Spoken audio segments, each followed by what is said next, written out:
What's going on, Summoners? Welcome back to another ProGuides video. I'm Kangas, and today I'm talking about the 10 most broken item combos of Season 11. Individually, these items are already solid choices, but when built in conjunction, they make certain champs unbearable to play against. So let's get into it. The first item combination we'll be looking at is one that can literally be abused in all 5 roles. If that doesn't scream insanely overpowered, then I don't know what does. I am of course talking about Moonstone Renewer and Staff of Flowing Water.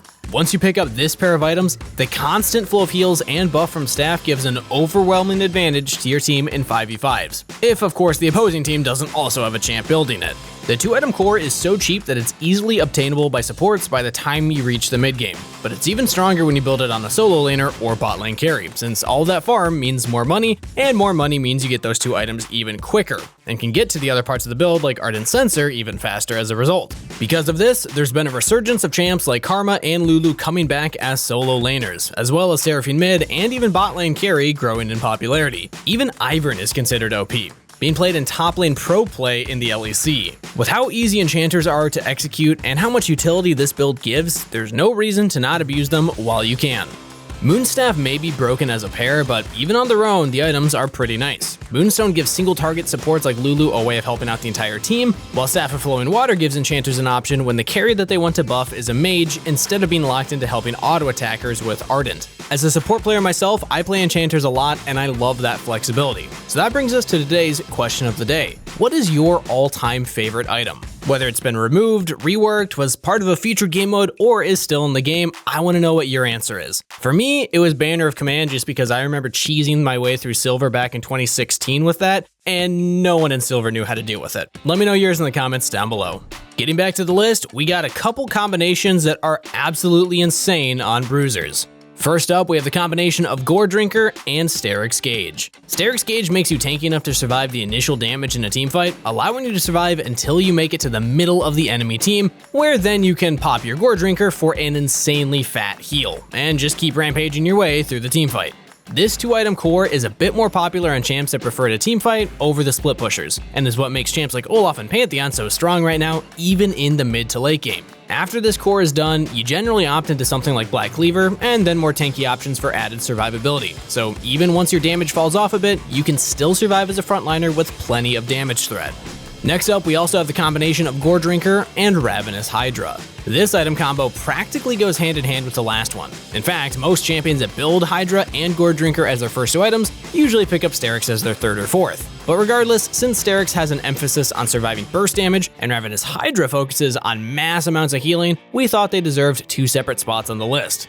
I'm sure that at least a few times since the preseason started, you've seen it. Your team is dogpiling onto a fed Aatrox or Fiora, and just as their HP is about to hit 0, boom, they pop GOREDRINKER, instantly healing to nearly max full HP. Even with GOREDRINKER taking some nerfs to its active heal, as long as you have a HYDRA, the healing will always be over the top if you can get it off in the middle of the entire enemy team.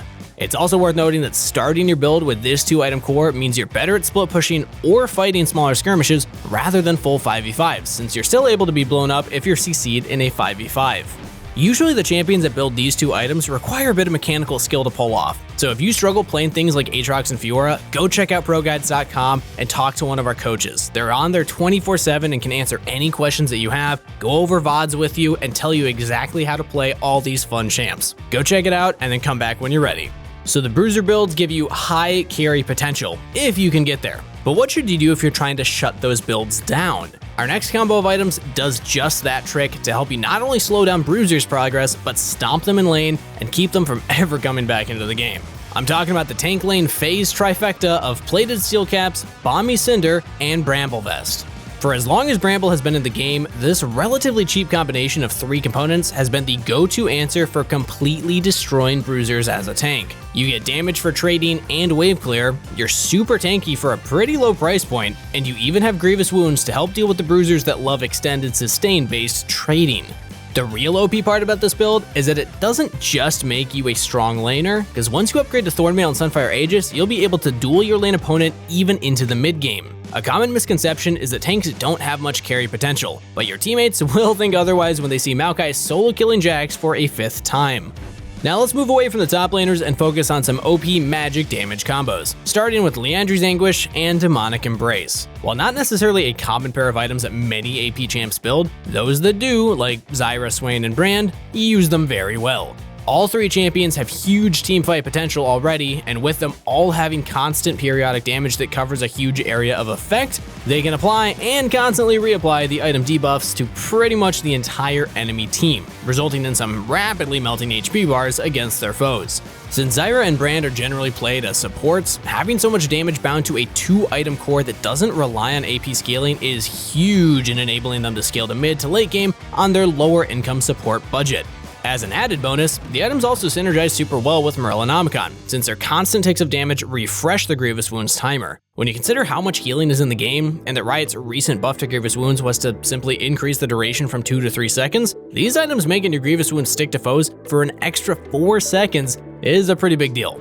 Our next 2-piece set of AP items is the one-shot combo of Ludens Tempest and Horizon Focus. When it comes to Mage Mythics, Ludens is the choice when you prefer burst over sustained damage. On its own, it is strong, but it really starts to pick up steam once you have other items for the Magic Pen from the Mythic passive to start taking effect. While there's plenty of strong choices for the second slot in your build as an AP champ, none can compare to Horizon Focus when your sole goal is to delete squishy champs from the map.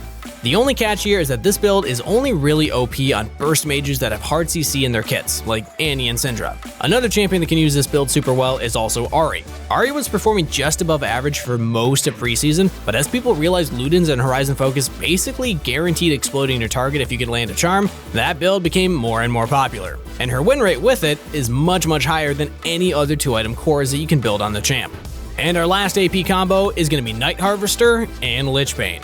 While this build isn't quite the mega powerhouse it used to be when Echo and Fizz ruled as the tyrants in the mid lane, it still has its place as the core of some pretty OP champs builds. In high elo in particular, Elise is tearing things up in solo queue. With how quickly she falls off if she's not ahead, Elise is super reliant on taking a small lead and snowballing it into a huge advantage to win games. Both of these items give that extra burst up front with Elise's combo. Just make sure you're getting in at least a single auto attack to proc that Lich Bane. Looking down to the bot lane, we have a combo of items that make the list due to how lane dominant they make the champion that builds them. I'm talking about MANAMUNE and ECLIPSE, 2 items with incredible build paths for lane as they provide damage and both HP and mana sustain. And then of course that leads to what is arguably the strongest 2-item spike possible for a bot lane carry. This deal is made even sweeter when you realize that the 2 items combined price comes in at 6,100 gold, making it cheaper than the more standard combo Gale Force and Collector that most meta marksmen opt for. So who can abuse this combo of items? Primarily Miss Fortune.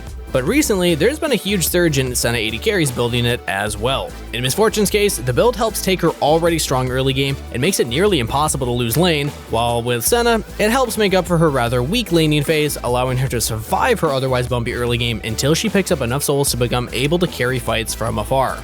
Earlier on this list, I talked about how the core items of GOREDRINKER, RAVENOUS HYDRA, and STERAK'S GAGE gave bruisers a way to pretty much act as frontliners, surviving the initial burst of a teamfight and then just healing it all back up. But against some comps, those items just aren't enough, and you'll find yourself being shredded as the entire enemy team throws all of their damage at you. Enter Death's Dance and Spear Visage. This 2 set of items, in conjunction with your core build, gives you nearly tank-like durability as long as you score takedowns to remove the damage that Death's Dance has staggered altogether. Aside from that, the increased healing and shielding helps both your self-healing and the help that you get from enchanters on your team. And the item gives you a nice mix of HP, armor, and magic resist you need to up the chances that you survive long enough to get off a second use of your GOREDRINKER.